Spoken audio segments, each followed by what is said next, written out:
Oremos juntos. Padre Santo, lleno de gracia y amor, te damos gracias. Te agradecemos por habernos salvado con tu gran poder, gracia y amor. Además, te agradecemos por la gracia con la que nos has protegido y guiado para que podamos vivir el resto de nuestras vidas en tu Santa Iglesia, que es el cuerpo de Cristo. Conforme pasen los días, concédenos la sabiduría para darnos cuenta de cuán grande es la gracia y el amor que nos has dado, y ayúdanos a comprenderlo más profundamente. Te pedimos que no permitas que nuestros corazones y pensamientos se vean atraídos por las cosas vanas, sin sentido y pasajeras de este mundo, sino que nos sostengas y nos guíes firmemente. En este mundo que se vuelve cada vez más confuso, despiértanos y guíanos para que podamos cumplir plenamente con nuestro papel como sal y luz. Señor, te pedimos que nos concedas sabiduría para que a través de tu palabra podamos discernir cómo será verdaderamente el final de los tiempos, y que también por medio de tu palabra podamos aprender qué es lo más necesario en este último tiempo. Confiamos sinceramente en ti y te pedimos que nos ayudes y nos guíes en este proceso. Hoy también, gracias a tu preciosa gracia, hemos podido reunirnos con nuestros hermanos y hermanas salvos en un solo lugar. Te damos gracias por permitirnos compartir este tiempo de comunión valiosa y de gracia. A través de esta hora de palabra, ayúdanos a comprender y conocer al Señor más profundamente. Te pedimos que obres y nos ayudes para que sea un tiempo valioso en el que podamos grabar en nuestros corazones cuán preciosa es la sabiduría de conocer a Jesucristo. Te pedimos que guardes y guíes a aquellos que por diversas razones no pudieron estar con nosotros el día de hoy, para que donde quiera que se encuentren y en cualquier circunstancia no olviden su deseo de anhelar tu gracia y amor. Protégelos y guíalos. En este tiempo confiamos plenamente en el Espíritu Santo y te lo pedimos. Te damos gracias y oramos en el nombre de Jesús, quien nos ama y nos guarda. Amén. Busquemos 2 de Pedro, capítulo 3.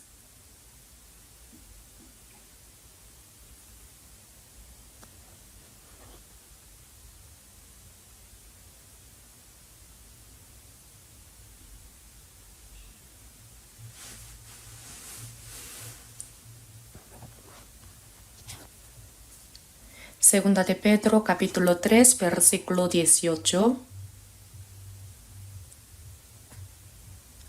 Leamos juntos solo el versículo 18. Antes bien, creced en la gracia y el conocimiento de nuestro Señor y Salvador Jesucristo. A Él sea gloria ahora y hasta el día de la eternidad. Amén. ¿Cómo han estado durante este tiempo? El clima está muy frío, ¿verdad? Han pasado algunos días desde el comienzo de la primavera, pero desde entonces las temperaturas han caído por debajo de cero y este frío no parece desaparecer fácilmente. Parece como si el invierno quisiera mostrarse con más intensidad en su última etapa. Cuanto más se acerca el final de los tiempos, más se manifiestan ciertos fenómenos de manera evidente. En este tramo final del invierno hay algo en lo que podemos reflexionar. El pasaje que hemos leído hoy pertenece a la última epístola escrita por el apóstol Pedro. En la Biblia encontramos dos epístolas escritas por él, Primera de Pedro y Segunda de Pedro.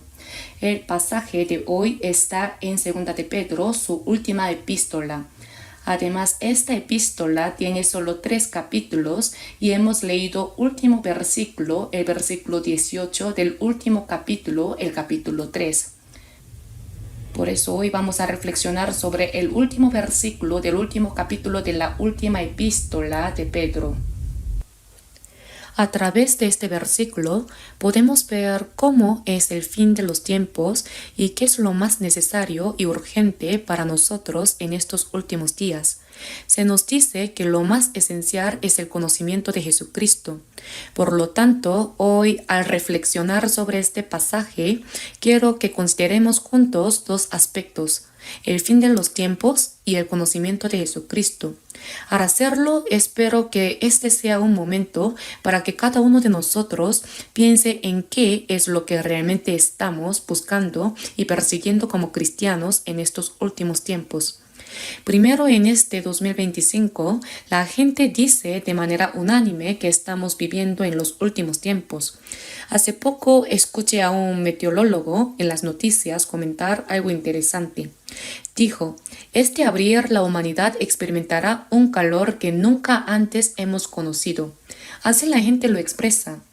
Hoy en día se escuchan muchas expresiones como algo que nunca antes hemos experimentado o algo que nunca antes hemos vivido. Estas expresiones se han estado repitiendo durante los últimos años. Incluso al final del verano pasado se dijo algo similar. Este año fue el día más fresco. Estas frases siguen surgiendo. Al ver todo esto, parece evidente que el mundo realmente está acercándose a la manifestación de los últimos tiempos. Como cristianos, sería bueno que tomáramos un momento para reflexionar sobre cómo el 2025 desde una perspectiva bíblica podría ser realmente el fin de los tiempos. Jesús en Mateo 16, versículo 3 dijo, «Sabéis distinguir el aspecto del cielo, mas las señales de los tiempos no podéis». Es importante saber qué tipo de era estamos viviendo. Por eso, en la Biblia se divide la historia en dos grandes periodos, antes de la venida de Jesús y después de su venida. El periodo de antes de la venida de Jesús se divide principalmente en la época desde Adán hasta Abraham, y se conoce como la era de la conciencia, y desde Abraham hasta la venida de Jesús se denomina la era del pueblo elegido o la era de la ley. Esa era ya pasó. Y el tiempo en el que vivimos actualmente es conocido como la era de la gracia. También se le llama la era de la iglesia o la era de los gentiles. Esta era no continuará indefinidamente, ya que Jesús, después de morir, resucitar y ascender, prometió que regresaría. Por lo tanto, el periodo desde su ascensión hasta su segunda venida en el aire es conocido como la era de la gracia. Y después de la segunda venida de Jesús en el aire, cuando Él regrese a la tierra, habrá un periodo de 7 años, conocido como la tribulación de 7 años en este mundo. Después de ese tiempo, Jesús renovará completamente el mundo y gobernará sobre la tierra durante 1000 años.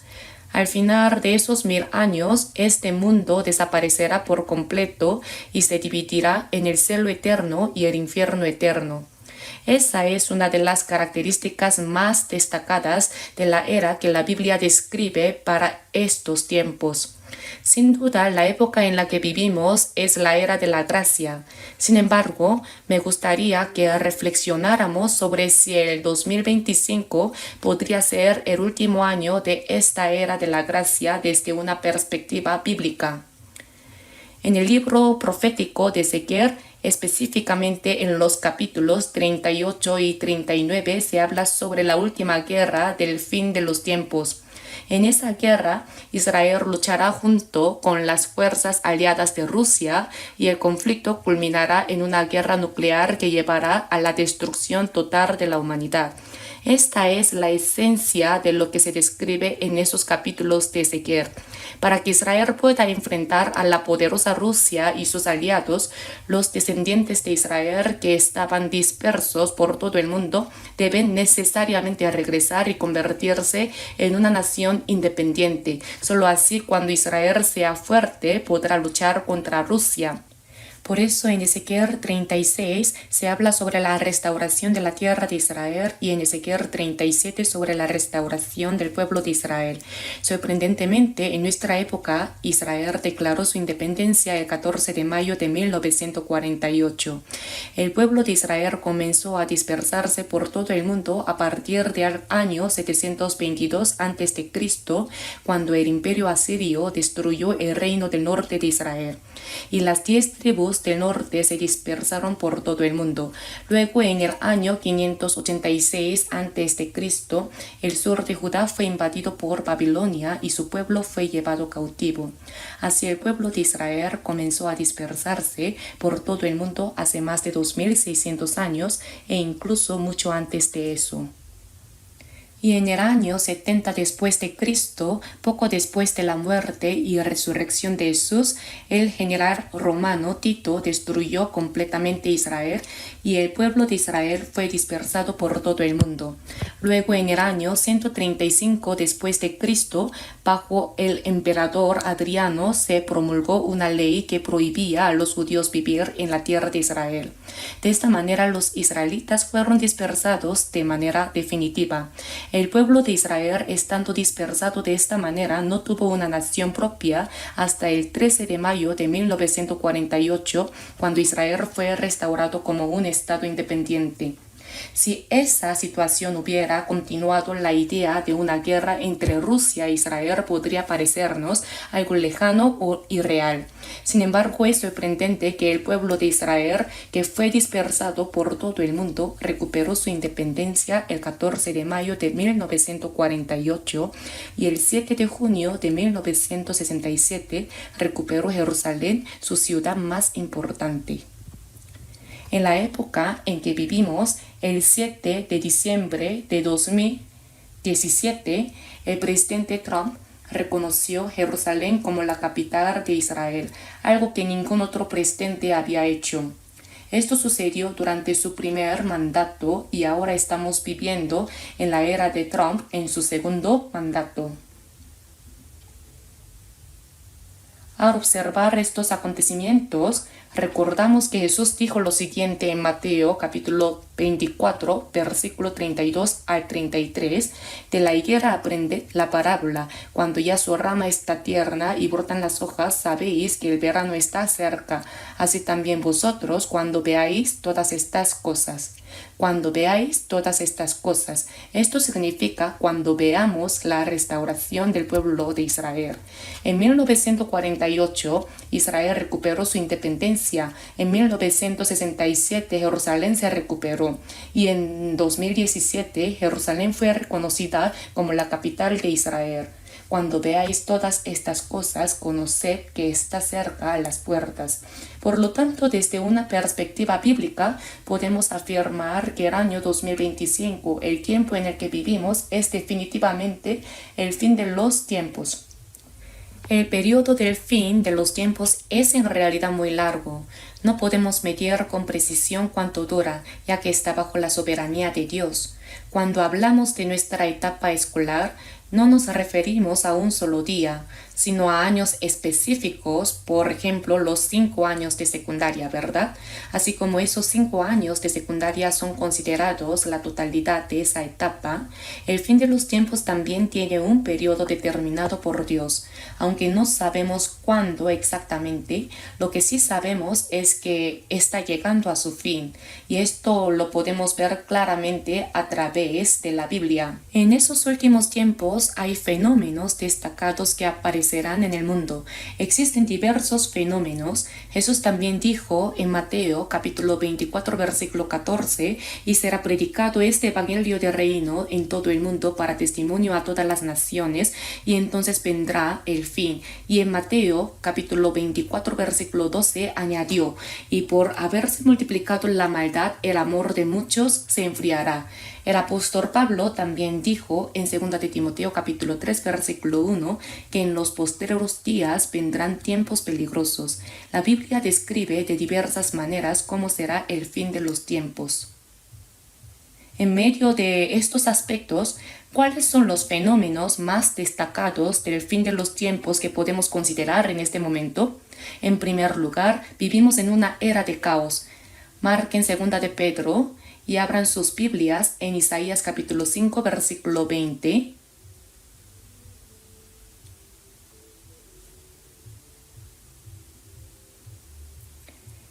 Isaías capítulo 5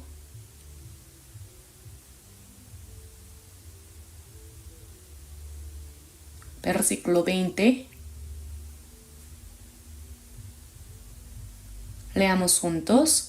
Ay de los que a lo malo dicen bueno y a lo bueno malo, que hacen de la luz tinieblas y de las tinieblas luz, que ponen lo amargo por dulce y lo dulce por amargo. Lo malo es malo y lo bueno es bueno. El bien y el mal en realidad no se pueden comparar. La luz y la oscuridad tampoco pueden compararse. No tiene sentido decir esto es más brillante que la luz cuando vemos la oscuridad. La luz se compara con la luz. Cuando observamos las estrellas, las comparamos entre sí diciendo, esta estrella es más brillante o aquella estrella es más brillante, ¿no es así? La luz y la oscuridad no son algo que se pueda comparar. En los últimos tiempos, la gente le dice bueno a lo malo y malo a lo bueno. Hacen de la luz tinieblas y de las tinieblas luz. Ponen lo amargo por dulce y lo dulce por amargo. Llaman mentira a la verdad y a la verdad mentira. Este es un fenómeno muy destacado que aparece en los últimos tiempos. La razón es que las personas están embriagadas con algo, están sumergidas en algo. Por eso vivimos en una época en la que las personas no pueden distinguir entre lo correcto y lo incorrecto, ni reconocer el orden establecido. Veamos Isaías capítulo 28. Abran sus Biblias en Isaías capítulo 28. Isaías capítulo 28. Leeré Isaías capítulo 28, versículo 7. Pero también estos, se está refiriendo al pueblo de Israel, pero también estos erraron con el vino y con sidra se entontecieron. El sacerdote y el profeta erraron con sidra, fueron trastornados por el vino. Se aturdieron con la sidra, erraron en la visión, tropezaron en el juicio. Porque toda mesa está llena de vómito y suciedad hasta no haber lugar limpio. Lo sorprendente es que no solo el pueblo estaba sumido en el vino y el placer, sino también los sacerdotes, profetas y líderes que los guiaban. Como resultado, incluso los jueces cometían errores en sus juicios. Está escrito hasta no haber lugar limpio, toda mesa está llena de vómito y suciedad. Ahora vayamos a Jeremías capítulo 4, el libro que está después de Isaías.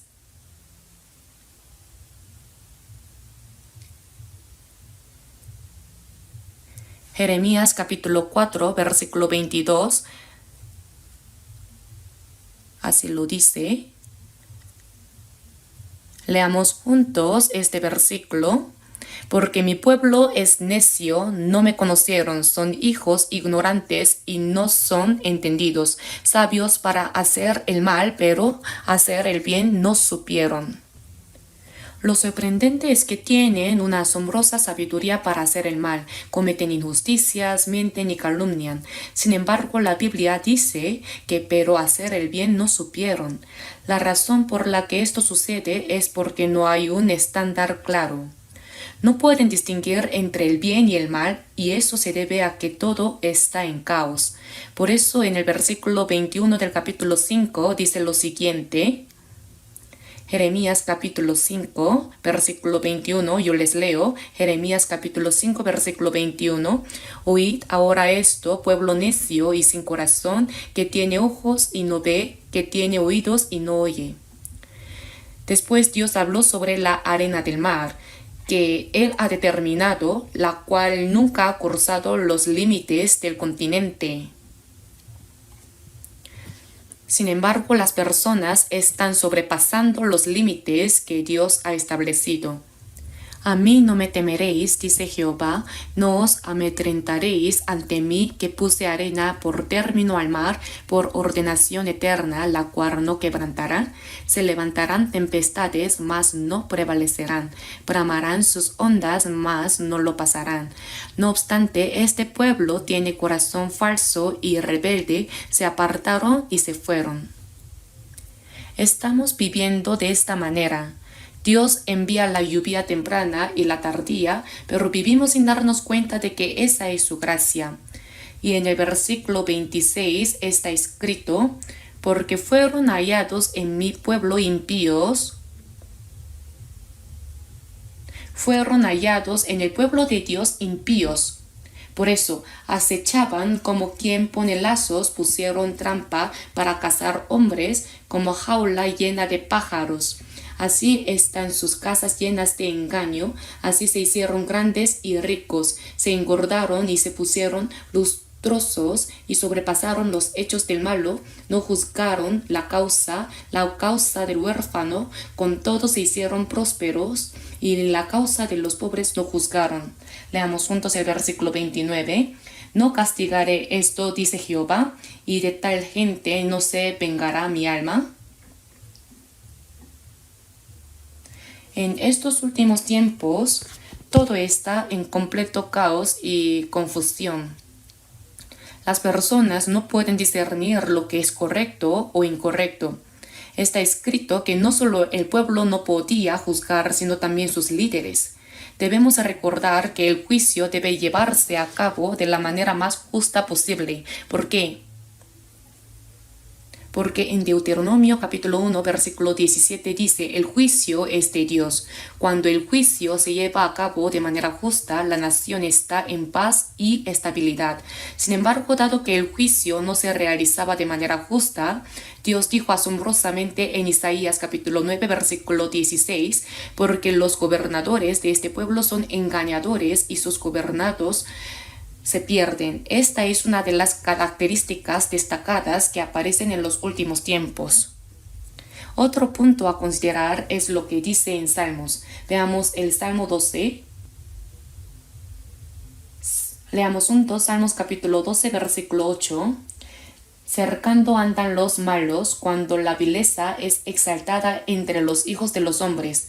Vileza significa algo bajo, indigno y despreciable.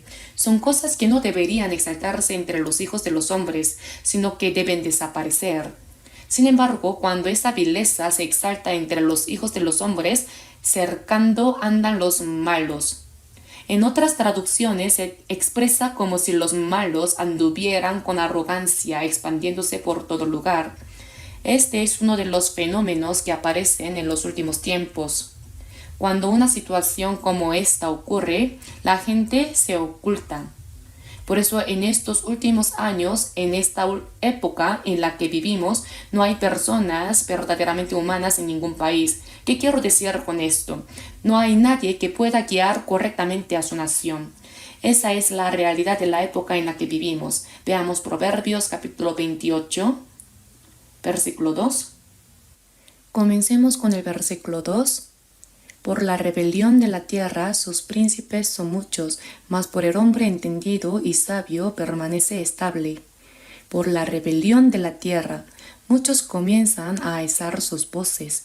Todos en todas partes están alzando sus voces. Leamos el versículo 12.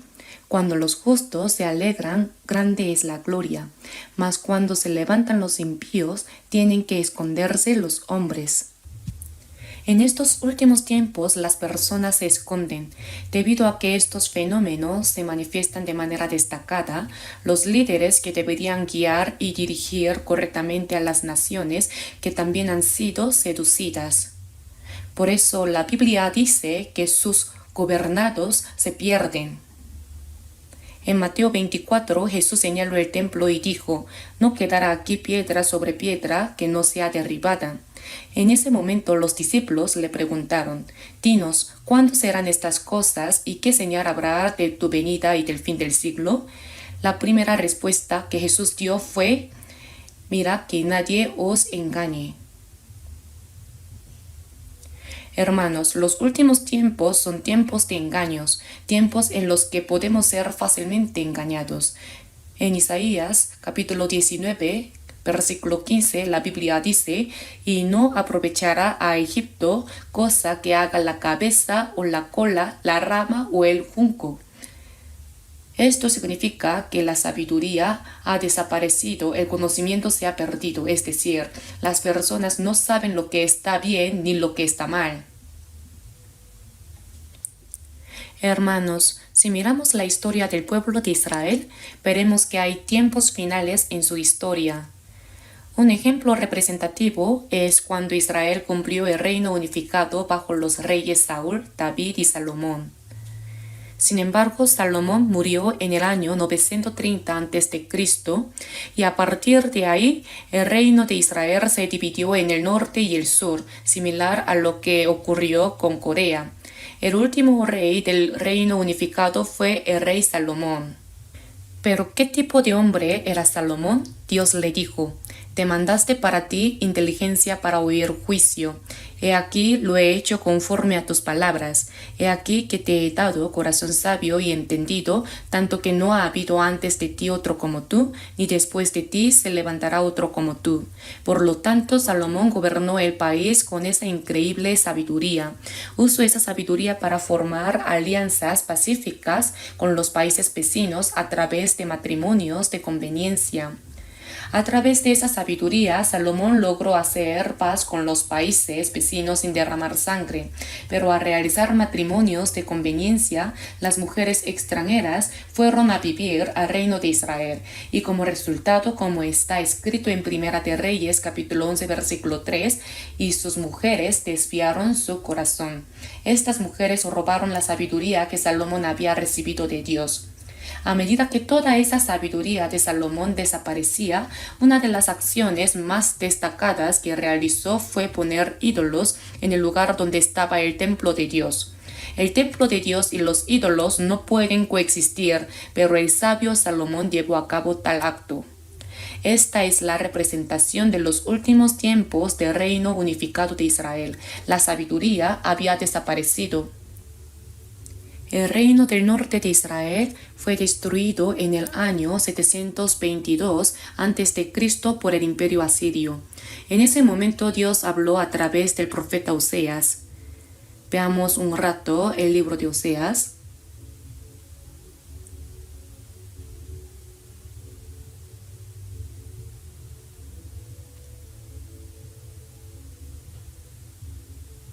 Oseas capítulo 4.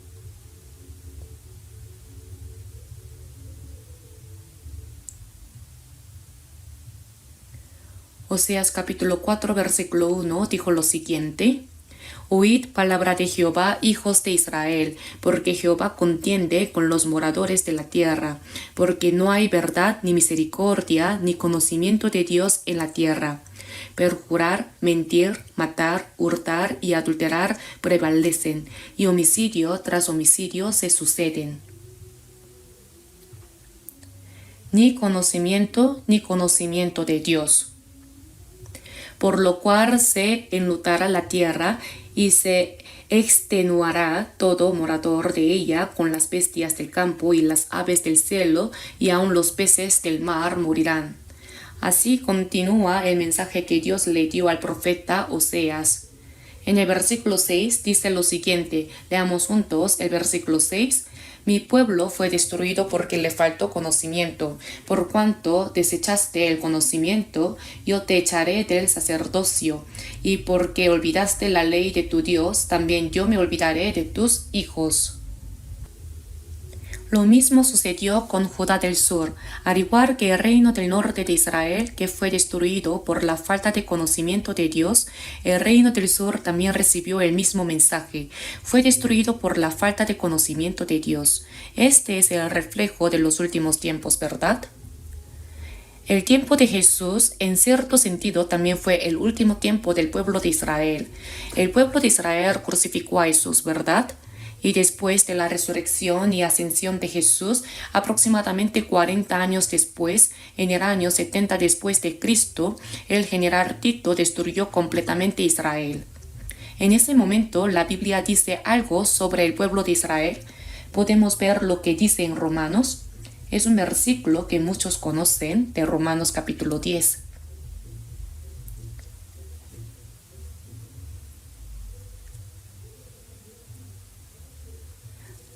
Romanos capítulo 10, versículo 2. Versículos 2 y 3 leamos juntos. Porque yo les doy testimonio de que tienen celo de Dios, pero no conforme a ciencia, porque ignorando la justicia de Dios y procurando establecer la suya propia, no se han sujetado a la justicia de Dios. En ese momento Dios les había dado la Biblia a los israelitas. A través de esa Biblia, el pueblo de Israel debía haber buscado lo que Dios quería y cuál era su voluntad. Aquellos que debían enseñar correctamente esto eran los escribas y los sacerdotes. Sin embargo, la Biblia registra que los sacerdotes no querían conocer la ley de Dios. Una de las expresiones más sorprendentes es la que se encuentra en 1 de Samuel capítulo 2 versículo 12, donde se habla de los hijos del sacerdote Elí. Los hijos de Elí eran hombres impíos y no tenían conocimiento de Jehová. A pesar de que debían conocer esa sabiduría, decidieron voluntariamente no conocerla. El flujo de esta situación se refleja en Romanos capítulo 10 versículos 2 al 3. El pueblo de Israel debía haber conocido a través de las Escrituras la voluntad y el plan de Dios. Ese es el conocimiento de Dios que debemos obtener a través de la Biblia. Y dentro del conocimiento de Dios que está en esa Biblia, el conocimiento más grande que podemos adquirir es conocer a Jesucristo. La razón por la que Dios dio la ley fue para explicar a Jesucristo, pero lamentablemente olvidaron por completo a Jesucristo y se enfocaron en seguir la ley procurando establecer la suya propia, no se han sujetado a la justicia de Dios. Al ver esta situación de Israel, el mensaje que encontramos en los últimos tiempos es, en resumen, mi pueblo fue destruido porque le faltó conocimiento. Fue destruido porque le faltó conocimiento. La razón por la que perecen en los últimos tiempos es la falta de conocimiento. Pero esto no se aplica solo al pueblo de Israel, ¿verdad? No se trata solo de Israel, sino que afecta a todas las naciones. Toda la humanidad se dirige hacia los últimos tiempos que Dios ha establecido. Sin embargo, la gente de este mundo no sabe qué es el conocimiento de Dios, ni tiene interés en aprenderlo. Incluso entre los cristianos, muchos no se preocupan por entender qué es lo que se necesita con más urgencia en los últimos tiempos.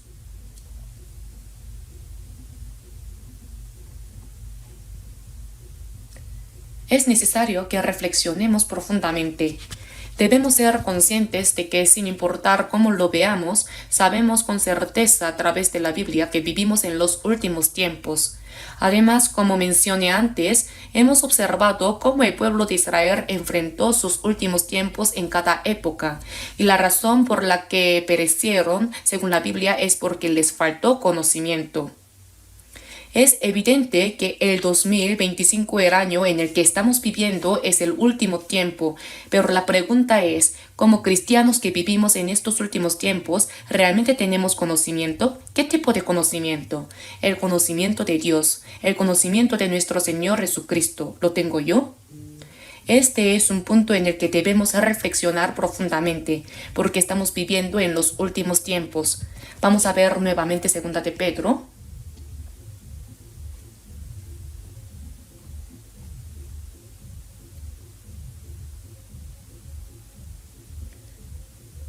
Segunda de Pedro, capítulo 3, versículo 18, leámoslo juntos. Antes bien, creced en la gracia y el conocimiento de nuestro Señor y Salvador Jesucristo. A Él sea gloria ahora y hasta el día de la eternidad. Amén. El apóstol Pedro, en su última carta, en el último capítulo, en el último versículo, nos dice, creced en la gracia y el conocimiento de nuestro Señor y Salvador Jesucristo. Hermanos, en la Biblia el conocimiento se expresa como poder. En Proverbios capítulo 24, versículo 5 está escrito, el hombre sabio es fuerte y de pujante vigor el hombre docto.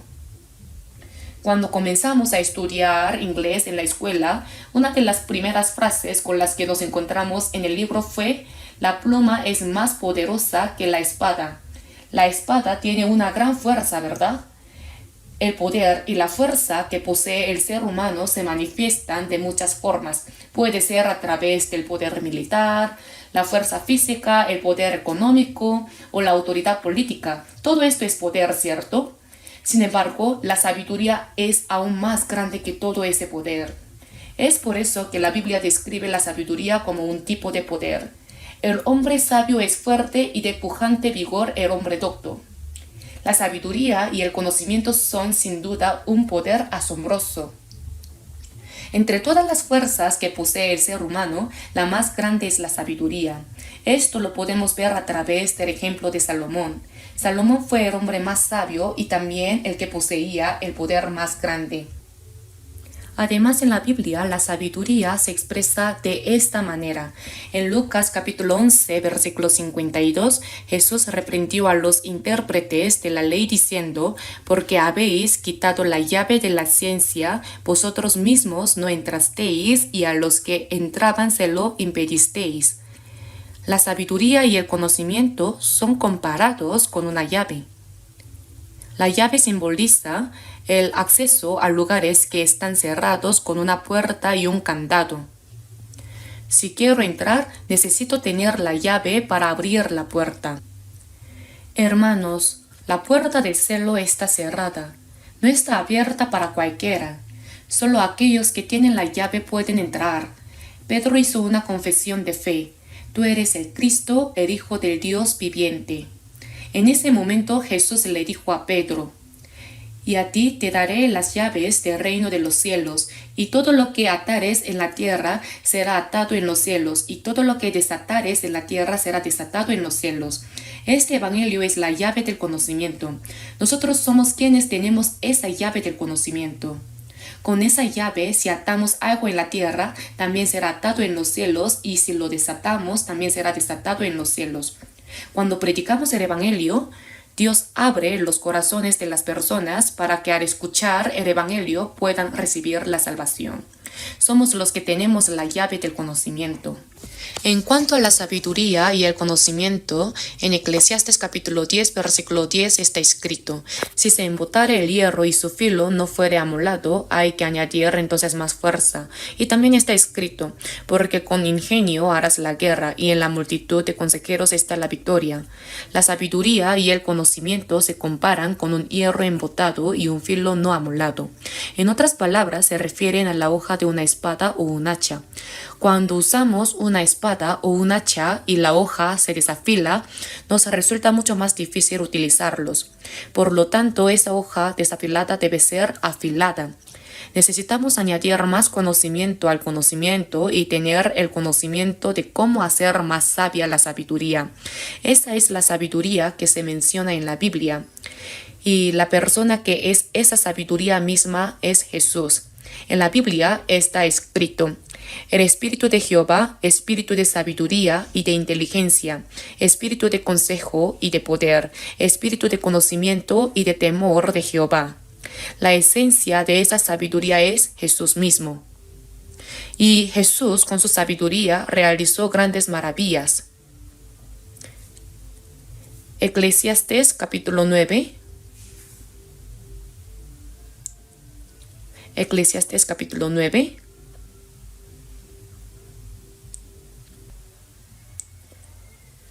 Eclesiastes capítulo 9, versículo 13, yo les leo. Eclesiastes capítulo 9, versículo 13.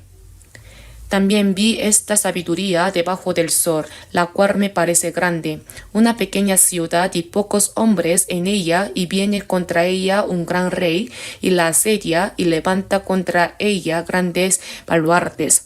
Y se halla en ella un hombre pobre, sabio, el cual libra a la ciudad con su sabiduría. Y nadie se acordaba de aquel hombre pobre. Entonces dije yo: mejor es la sabiduría que la fuerza, aunque la ciencia del pobre sea menospreciada, y no sean escuchadas sus palabras. Aquí vemos que esto también sucede a menudo en el mundo, ¿verdad? Un gran país va a la guerra contra un país pequeño. Es una lucha en la que no hay manera de ganar. Es inevitable la destrucción. Sin embargo, un sabio de ese país pobre negocia con el rey del gran país y logra ganar la guerra. Cosas así ocurren a menudo. Esto demuestra claramente que la sabiduría es más poderosa que la fuerza, y lo sabemos tanto a través de la historia como a través de esta palabra. Se halla en ella un hombre pobre, sabio, el cual libra a la ciudad con su sabiduría. ¿Qué representa? representa a este mundo en el que vivimos, donde todas las personas nacidas desde Adán hasta el final de los tiempos están bajo el poder del pecado, arrastradas bajo el dominio de Satanás, condenadas al juicio y al destino trágico de ir al infierno. Vivimos en este mundo que fue maldecido por Dios.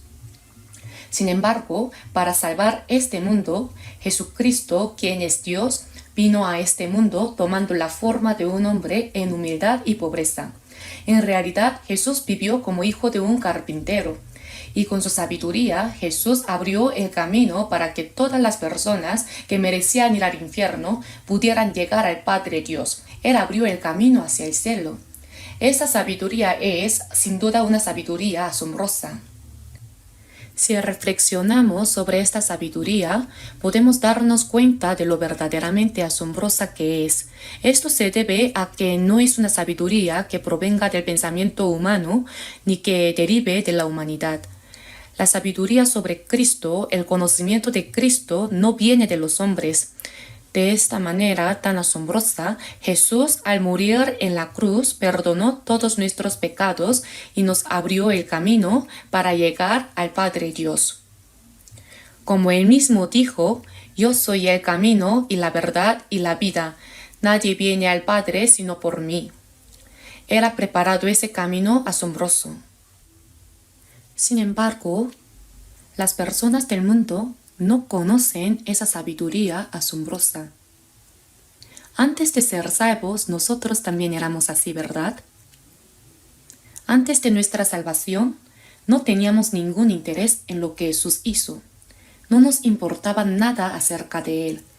Vivíamos sin prestar atención a todo lo que Jesús hizo. Ahora, las personas que no son salvas en el mundo siguen siendo de la misma manera. Tal como se dice este versículo, nadie se acordaba de aquel hombre pobre. Hermanos, en el mundo no salvado no hay nadie que recuerde a Jesús. No saben quién es Jesús. No saben qué hizo. No saben cuál es su relación con ellos. Viven sin pensar en Él. El conocimiento más importante y esencial para el ser humano es el conocimiento de Jesucristo. Pero hay personas que si murieran ahora irían al infierno sin saber nada acerca de Él. Incluso no están interesados en saber nada al respecto.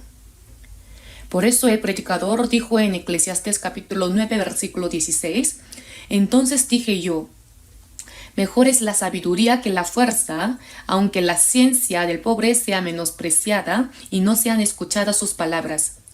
La sabiduría del pobre, que es la sabiduría de Jesucristo, está siendo despreciada.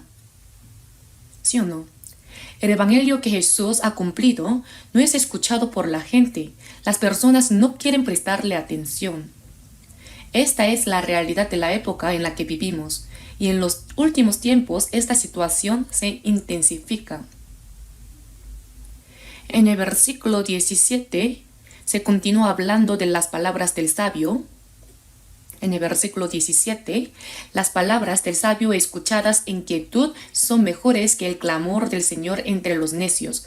Mejor es la sabiduría que las armas de guerra, pero un pecador destruye mucho bien. Las palabras del sabio escuchadas en quietud. Las palabras del Evangelio de Jesús están tocando lo más profundo de nuestros corazones. Estas palabras son mejores que las del clamor del Señor entre los necios.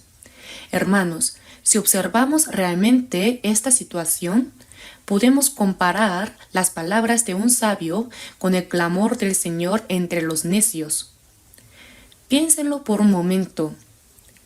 José fue a Egipto y trabajó como esclavo en la casa de Potifar durante 13 años y luego fue encarcelado, ¿verdad?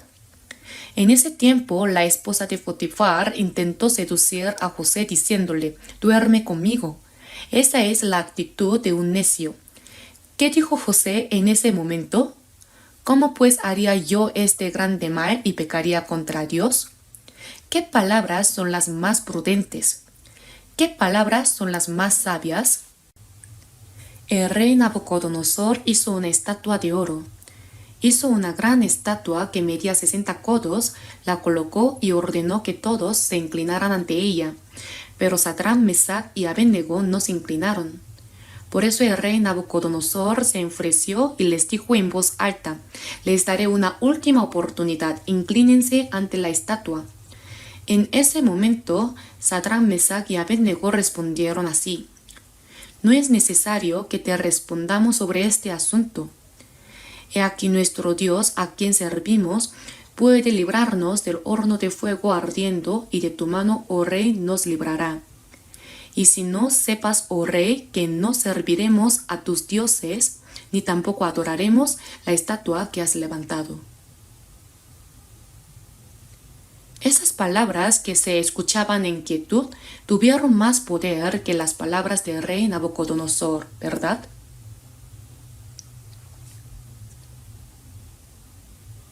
Cuando Pablo se defendía mientras predicaba el Evangelio, los judíos lo llevaron ante el gobernador Festo y el rey Agripa para acusarlo.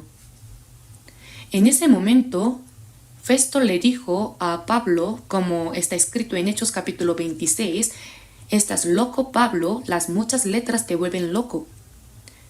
Festo lo dijo en voz alta, pero Pablo respondió en voz baja: «No estoy loco, excelentísimo Festo, sino que hablo palabras de verdad y de cordura». Como se muestra en este ejemplo, las palabras del sabio escuchadas en quietud son mejores que el clamor del Señor entre los necios.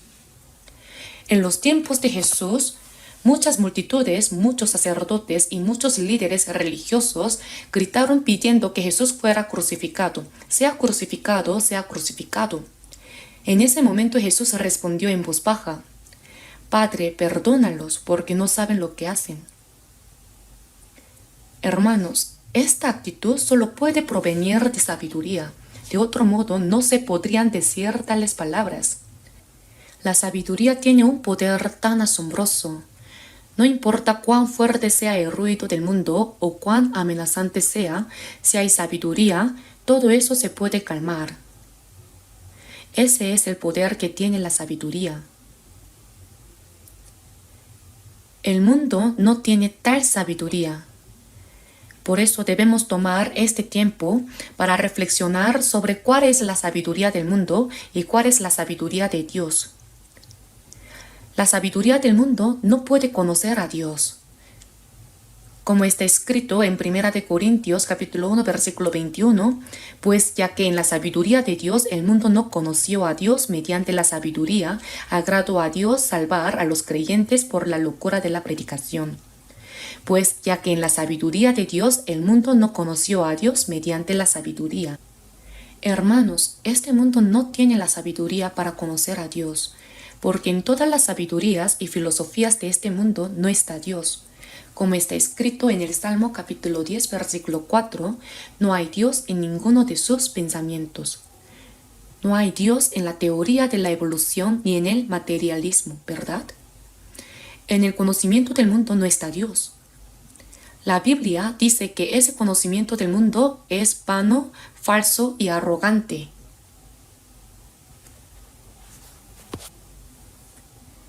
Hermanos, todo el conocimiento en este mundo solo es necesario mientras vivamos en él. El conocimiento del mundo está hecho para que las personas puedan vivir como seres humanos. Por eso los cristianos también necesitan el conocimiento del mundo. Pero para los cristianos, el conocimiento del mundo no es todo.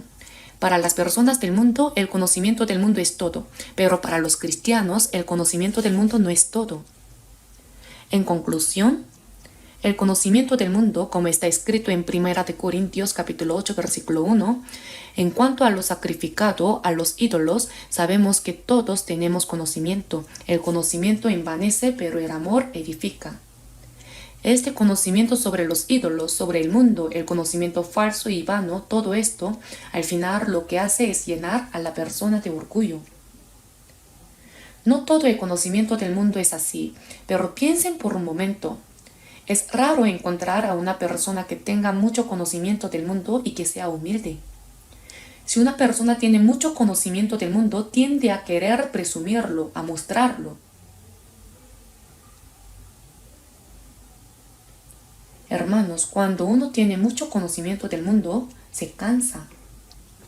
En Eclesiastés capítulo 12, versículo 12 está escrito: no hay fin de hacer muchos libros, y el mucho estudio es fatiga de la carne.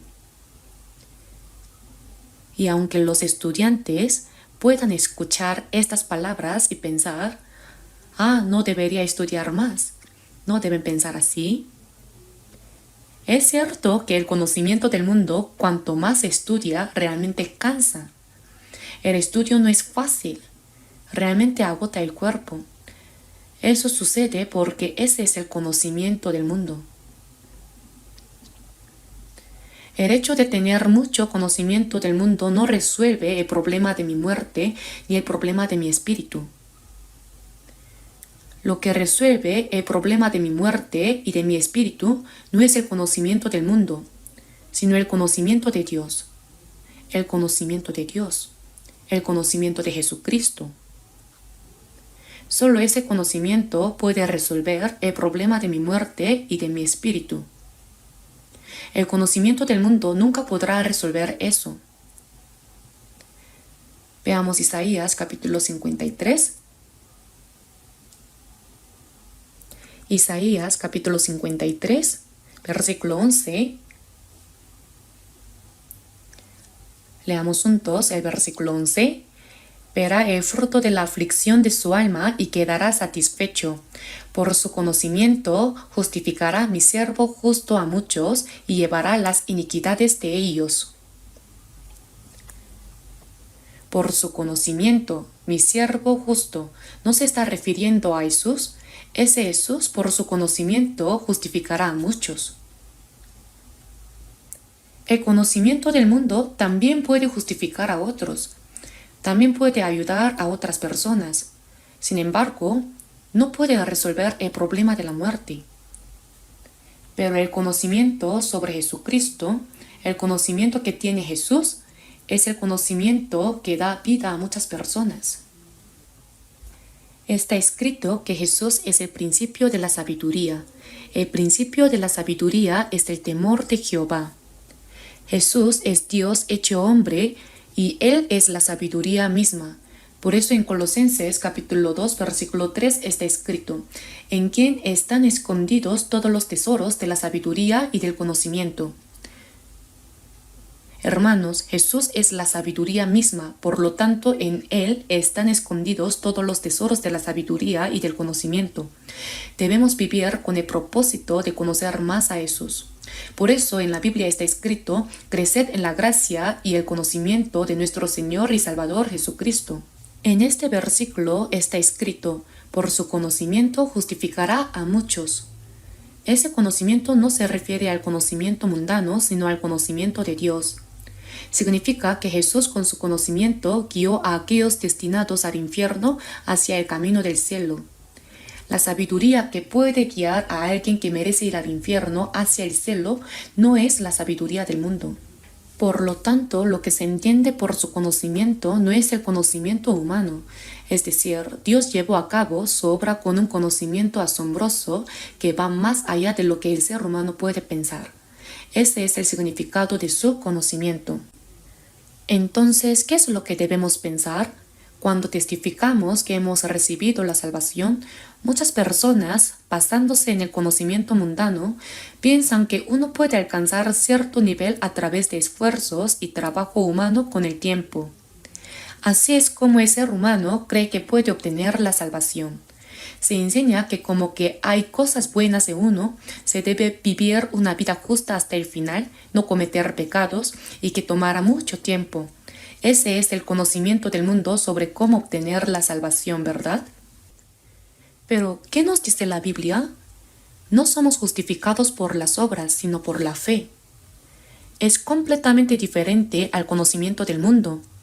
No es que se necesite mucho tiempo para alcanzar la salvación, sino que, como está escrito, es la fe que ha sido una vez dada a los santos. ¿No es esto diferente al conocimiento del mundo? Con ese conocimiento Jesús nos ofreció la salvación. No nos salvó con el conocimiento del mundo ni con el conocimiento humano.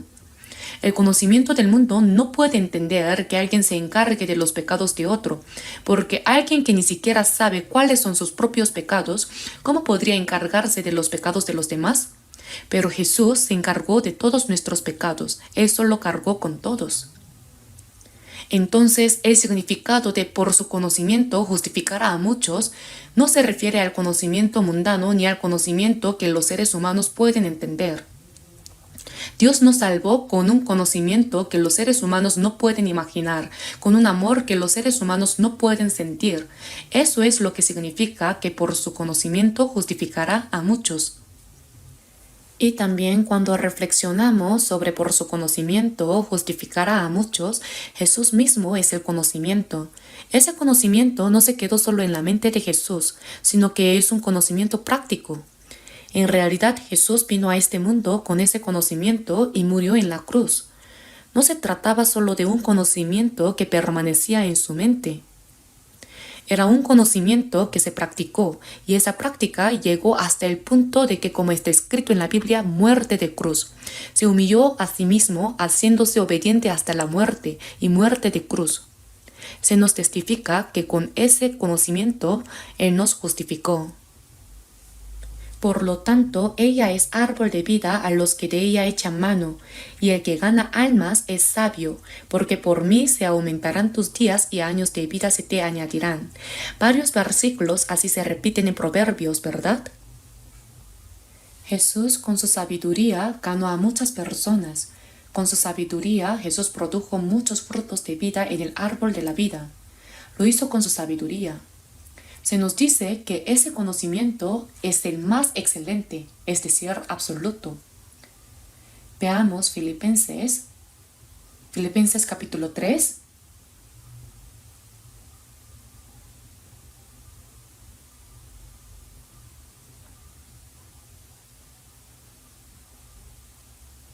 Filipenses capítulo 3.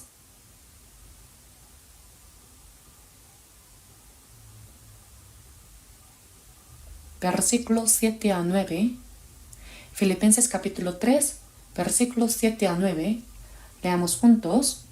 Pero cuántas cosas eran para mí ganancia, las he estimado como pérdida por amor de Cristo.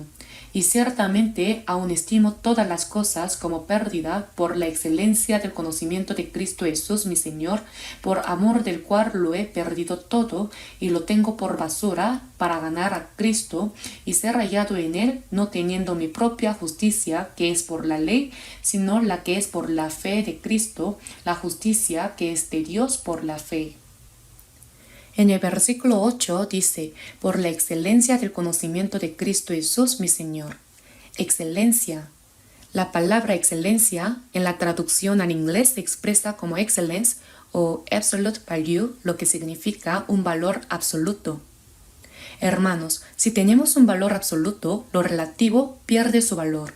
Por eso el apóstol Pablo dijo que consideraba todo lo que tenía como basura, como desechos. Hermanos, ¿cuántas cosas poseemos? ¿Y cuántas cosas tenía el apóstol Pablo? Pablo mencionó todo lo que tenía de esta manera. Circuncidado al 8º día, del linaje de Israel, de la tribu de Benjamín, hebreo de hebreos, en cuanto a la ley, fariseo, en cuanto a celo, perseguidor de la iglesia, en cuanto a la justicia que es en la ley, irreprensible. Desde una perspectiva mundana, era una persona que tenía muchas cosas, pero lo consideró todo como basura. ¿Cuál fue la razón? Porque el conocimiento de Cristo Jesús su Señor era absoluto y el más excelente. Hermanos, todo valor en este mundo es relativo. No hay nada en el mundo que tenga un valor absoluto. Piensen en la diferencia entre un valor relativo y un valor absoluto de esta manera. Pongamos como ejemplo el oro. Dije oro y sus ojos brillaron. Pensemos en el oro. Si les dieran a elegir entre 1 kilogramo de oro y 1 kilogramo de plata, ¿cuál elegirían? Si en ese momento alguien dice, yo elijo la plata, sería realmente un necio. ¿por qué elegir la plata en lugar del oro, verdad? Pero, ¿y si tienen 1 kilogramo de oro y 1 kilogramo de diamantes? Si les pidieran elegir entre los dos, ¿cuál escogerían? Si alguien dice, no, yo sigo eligiendo el oro. Una vez que tomo una decisión, voy hasta el final. Me quedaré con el oro hasta el final. Esa persona sería aún más necia. En ese caso debería elegir los diamantes. Entonces, ¿por qué en algunos casos elegimos el oro y en otros lo dejamos de lado? Es por el valor relativo. Todo en este mundo tiene un valor relativo. Algunas personas dicen que no tengo cabello, pero eso es un malentendido.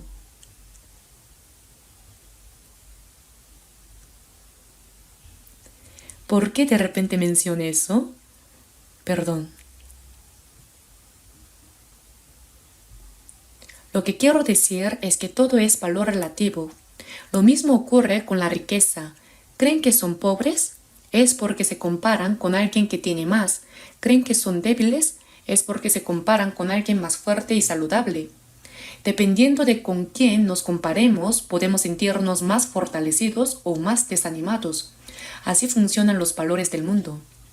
Hermanos, ¿acaso un valor que cambia según la situación, el entorno y con lo que se compare puede ser un valor verdadero? No, eso no es un valor verdadero. A eso se le llama conocimiento vano. Se le llama algo pasajero, vano, efímero y corruptible. Todo lo que hay en el mundo es así. Tener conocimiento, poder o dinero en este mundo y enorgullecerse de ello, ¿cuánto tiempo puede durar? La Biblia nos dice que todo eso es pasajero, vano y es como perseguir el viento. Entonces, ¿cuál es el verdadero valor? El verdadero valor es aquel que permanece inmutable en cualquier situación, entorno o condición. Ese verdadero valor es el conocimiento de Jesucristo. Jesucristo es el mismo ayer y hoy y por los siglos, en el cual no hay mudanza ni sombra de variación. Eres perfecto. El apóstol Pablo testificó por la excelencia del conocimiento de Cristo Jesús, mi Señor. Y el apóstol Pedro nos exhorta en el último capítulo y el último versículo de su segunda epístola a crecer en este conocimiento de Cristo. Antes bien, creced en la gracia y el conocimiento de nuestro Señor y Salvador Jesucristo. Por último, reflexionemos un poco sobre lo siguiente. ¿Qué significa vivir una vida que crece en el conocimiento de Jesús, el valor absoluto? ¿Qué debemos hacer para crecer en el conocimiento más excelente, el conocimiento de Jesucristo?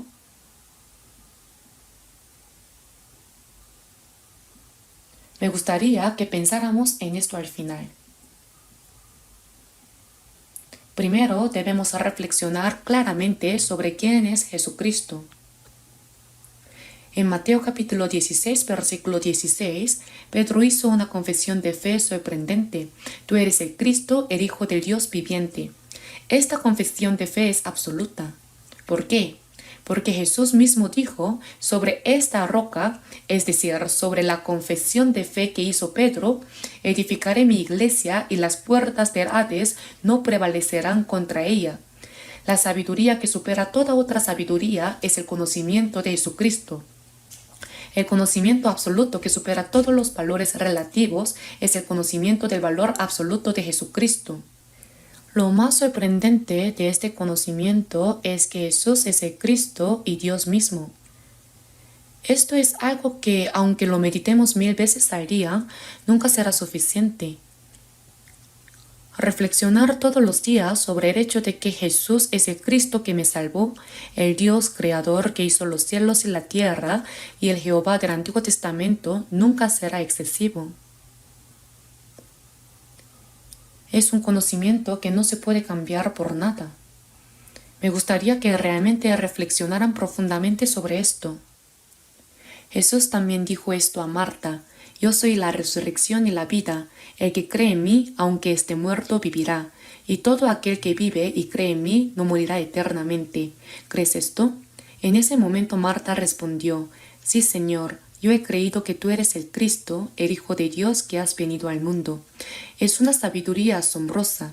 Tomás también dijo, «Si no viere en sus manos la señal de los clavos, y metiere mi dedo en el lugar de los clavos, y metiere mi mano en su costado, no creeré». Sin embargo, incluso Tomás, delante de Jesús, se postró y confesó su fe, «Señor mío y Dios mío». Hermanos, ustedes deben pensar profundamente todos los días en el hecho de que Jesús es el Cristo y que Él es el Dios que me salvó. Esto es realmente importante.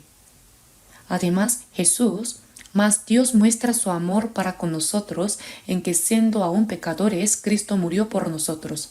Así está escrito en Romanos capítulo 5, versículo 8, ¿verdad?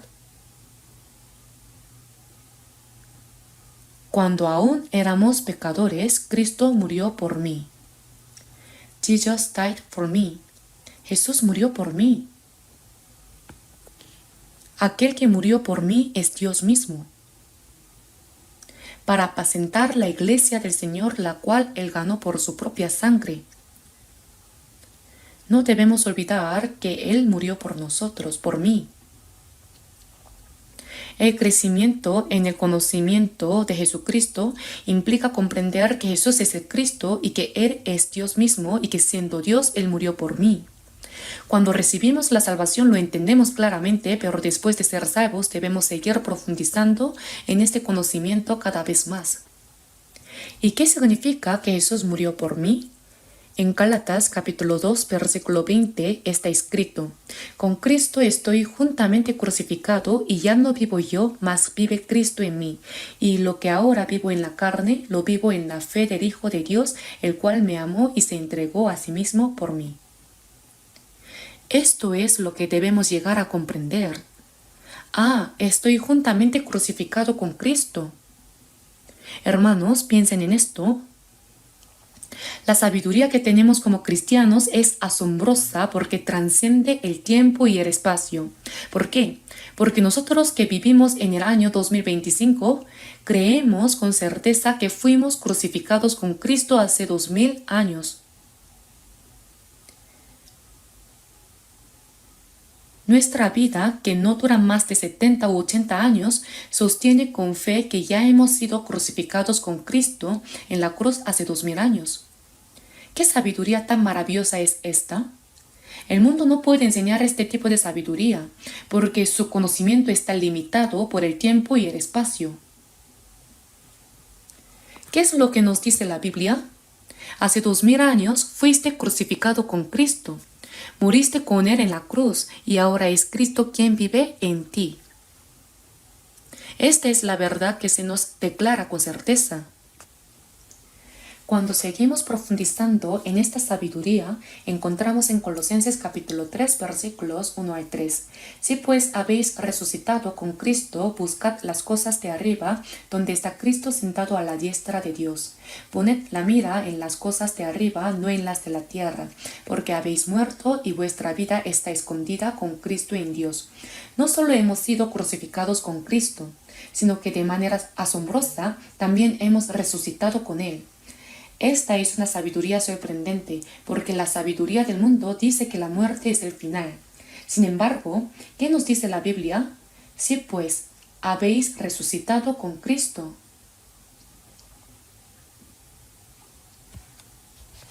Hermanos, ¿qué sabiduría tan maravillosa son estas palabras? La Biblia nos revela esta verdad. Hemos sido crucificados con Cristo y también hemos resucitado con Él. Por eso, no debemos poner nuestra mirada en las cosas de la tierra, sino en las cosas de arriba.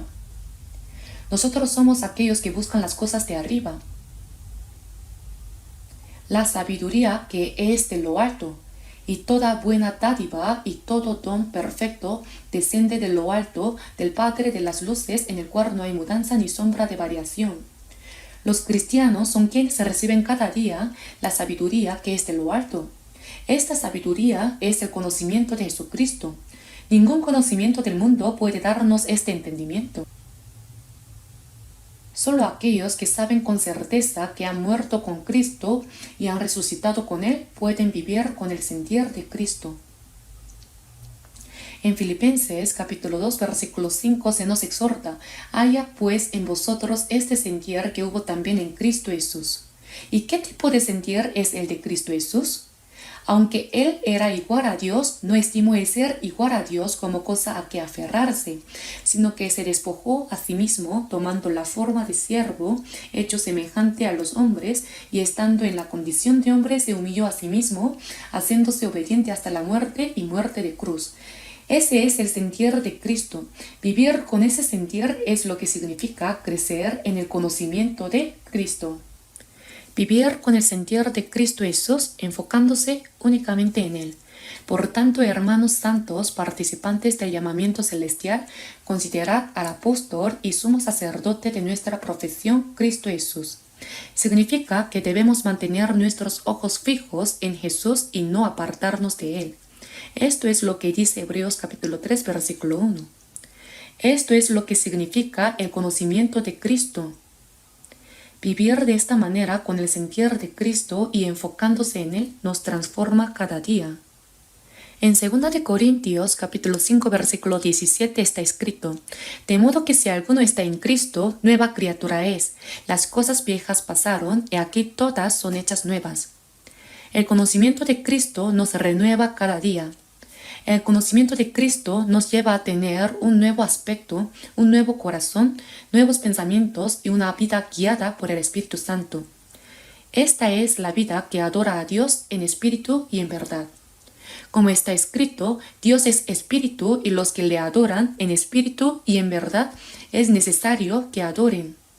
Vivir guiados por el Espíritu y la palabra de verdad de Dios nos lleva a conocer más, a servir a Dios. A través de esa vida podemos conocer más a Jesucristo, el conocimiento más excelente. ¿Qué queda como evidencia de una vida así? La marca de Jesucristo. En Gálatas capítulo 6 versículo 17 está escrito: de aquí en adelante nadie me cause molestias, porque yo traigo en mi cuerpo las marcas del Señor Jesús. ¿Qué es lo que trae? Las marcas. Una vida que deja las marcas de Cristo es una vida que crece en el conocimiento de Él. Después de vivir así, nos encontraremos con el Señor, ¿verdad? La Biblia describe este encuentro como un despertar.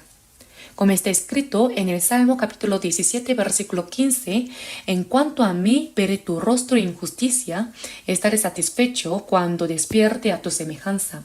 Hermanos, ¿con qué estaremos satisfechos cuando veamos al Señor? Estaremos satisfechos con la semejanza de Cristo formada en nosotros, porque anhelamos ser como Él. El apóstol Pablo también dijo: sed imitadores de mí, así como yo de Cristo. Tanto ustedes como yo anhelamos profundamente que Cristo sea formado en nosotros, ¿verdad? Así es la vida que vivimos en esta tierra hasta el día en que nos encontraremos con el Señor. Por eso, en Daniel capítulo 12, versículo 13, el último versículo del libro, Dios le dio una instrucción especial a Daniel. Por último, busquemos juntos el libro de Daniel, Daniel capítulo 12, su último capítulo.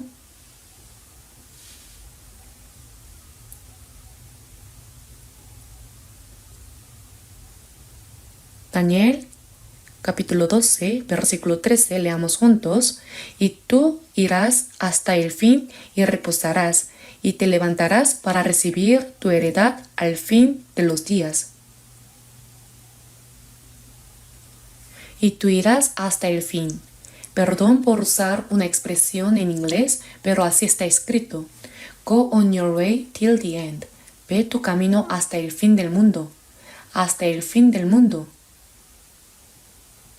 En esta vida hemos comenzado a servir a Dios, a conocer a Jesucristo y a crecer en Él, ¿verdad? No podemos abandonarlo a la mitad del camino. Debemos perseverar hasta el final. Jesús también dijo: si alguno quiere venir en pos de mí, es decir, si alguno quiere ser mi discípulo, Niéguese a sí mismo y tome su cruz y sígame. ¿Y cómo nos dijo que lo siguiéramos? Nos dijo que lo siguiéramos hasta el final, con tal que retengamos firme hasta el fin de nuestra confianza del principio. Debemos mantenerla hasta el final. Si la abandonamos a mitad de camino, no tiene sentido. A través de todo esto, el apóstol Pedro nos da una última exhortación en los últimos tiempos. Creced en la gracia y el conocimiento de nuestro Señor y Salvador Jesucristo. Esta fue su última exhortación. A través de tales palabras y la Biblia, podemos entender más claramente cómo será realmente el final de los tiempos y qué es lo que verdaderamente necesitaremos en ese momento. Cuando llegue el fin de nuestra vida, en el último momento de nuestra muerte, no serán nuestros padres ni nuestro esposo o esposa quienes nos acompañen. Será Jesucristo. Eres el que realmente necesitamos. Por eso nos exhorta a crecer en el conocimiento de Jesucristo. Que cada uno de nosotros crezca cada día más en el conocimiento de Jesucristo. Oremos juntos. Te damos gracias de todo corazón, Señor, por tu preciosa gracia y amor. Te pedimos que nos enseñes claramente qué tipo de tiempo estamos viviendo en esta época y que reveles a todas las personas que están viviendo en estos últimos tiempos lo que realmente necesitan. Guárdanos y guíanos para que el poco tiempo de vida que nos queda en esta tierra no se convierta en tiempo vacío e insignificante. Que nuestra vida en esta tierra sea una vida que agrade a Dios y refleje su gloria, y que cada uno de nosotros sea recordado y guiado para vivir como valiosos cristianos. Ponemos todo en las manos de nuestro buen Señor y confiamos en ti. Te damos gracias y oramos en el nombre de Jesús. Amén.